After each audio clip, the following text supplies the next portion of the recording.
Ever since fossils were invented back in 1847, scientists have attempted to piece together the story of human evolution. Where did we come from? How did this happen? Who am I? And what on earth is a Homo sapien? Are all questions you've probably asked yourself since the day of your conception. Well, today I'll be going further than any scientist before me as I attempt to discover how the human race really evolved. To do this, I'll be using the most advanced scientific technology ever created, the 2008 video game Spore. For those who've been living under a rock, Spore is a life simulation game for the PC in which you create a creature and are tasked with helping it evolve. My hypothesis was, if I created a replica of a modern day human and used it to play through Spore's tribal stage, I would be able to uncover just exactly what life was like a million years ago. With that said, I set about creating my test subject. I first began by creating a long cylindrical body with a neck and head, then adding arms, facial features and legs, before protecting his manlyhood with a carefully placed leaf, as was the fashion back in the day.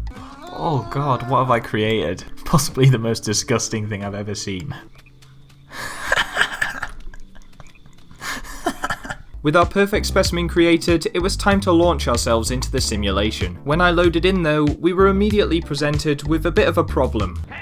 Oh god, something's gone wrong. I can't see my guy. Thankfully, a reload of the world set things straight and I took it upon myself to give my race of people some fresh new merch. Oh, that's perfect. He looks like some sort of general, like a commander, you know? With this, the tribe was in good spirits, and after the birth of several new members who just appeared from the town hall, somehow, I geared up my tribe for their first proper test. A battle of epic proportions. Man versus nature. And using humankind's greatest weapon, teamwork, we swiftly dealt with our foe. Survival of the fittest! We shouted as we ran back to camp with a spring in our step. Aw, the babies are adorable. Everything was going to plan, but then the unthinkable happened. A whole new species of invisible creature appeared, the Brown Village. See, not many people actually know this, but the first severe challenge to the survival of our species was actually a conflict with a tribe of invisible people. I was left with no choice but to attempt to befriend our invisible neighbours. Therefore, I equipped my tribe with the finest wooden flutes, and we started a band. As the band's manager, I offered to book our first gig with the Brown Village, and thankfully they accepted. This was to be the first concert in the history of the world, and let me tell you, the boys lived up to the occasion. We opened with a flute variation of Skrillex's Bangarang, which received 10s all round, before a heartfelt performance of My Heart Will Go On by Celine Dion convinced the audience once and for all. In fact, the Brown Village was so impressed they declared us best friends for life, helped us out by refurbishing our tribe's village, and stopped being invisible. Unfortunately, news of our newfound alliance spread fast across the world, and within minutes the Pink Village, Cyan Village and Green Village moved into our area. However, things were going well over in our tribe. We had plenty of food, plenty of men, and during this age of peace we invented a new musical instrument to add to our band, the maracas.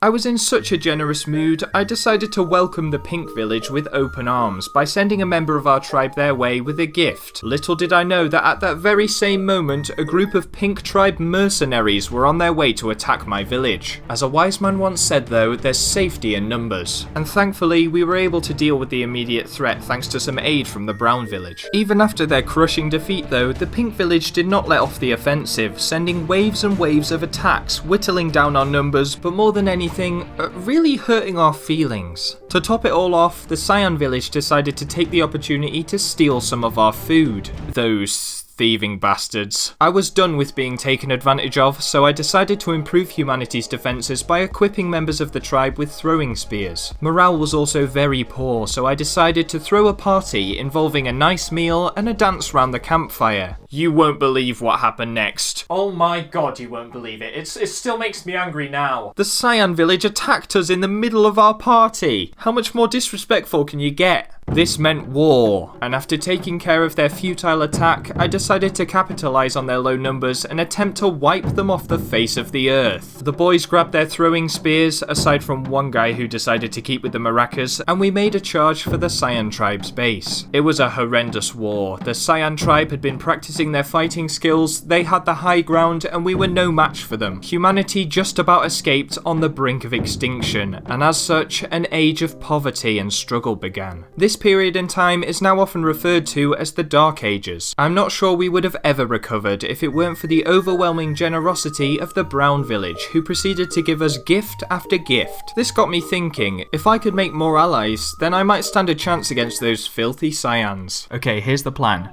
We're going to make friends with the Green village as well, and then the entire south side of the world, the southern hemisphere if you like, will be friends with us. And then we can wage war on the north. It's like Game of Thrones. With this in mind, I set about preparing for our second ever concert, and this time we'd be performing for the Green Village. We performed our old set, of course, that of Bangarang and My Heart Will Go On, but this time we played an encore of Ain't No Sunshine by Bill Withers. And let me tell you, the Green Village was impressed. And just like that, we had another ally on our side. Now it was time to gear up for war. Therefore, my tribe was in need of some extra armor. Okay, do you know what we need? We need some armor. Because if the Cyan village attacks again, I don't know what I'll do. Oh, that looks incredible, and it's much more decent than oh, it's not very decent round the back, that's for sure. Shoulder pads, very important. Oh my goodness, they're huge. Oh wow, we can give ourselves facial hair as well. Oh, look at that. The human race have learnt how to groom themselves. Look at that. After suiting up with newly discovered wooden axes and didgeridoos, I noticed that the Pink Village was still very angry with us. This could prove problematic to my siege of the Cyan Village, and I couldn't have them interrupting. Therefore, I begrudgingly decided to befriend the Pink Village as well, even though they had wronged us in the past. We gave them another concert, but honestly, we didn't even practice for it, and some of the maraca players deliberately played out of time just to spite them. Aside from this though, the concert was going down well. That is, until the Cyan village decided to attack mid-performance. Those sneaky Cyans. Luckily, the cavalry managed to make it back in time to deal with the threat, but that was the final straw. It was now or never. I decided to hit the Cyan village on the counter-attack, when they least expected it.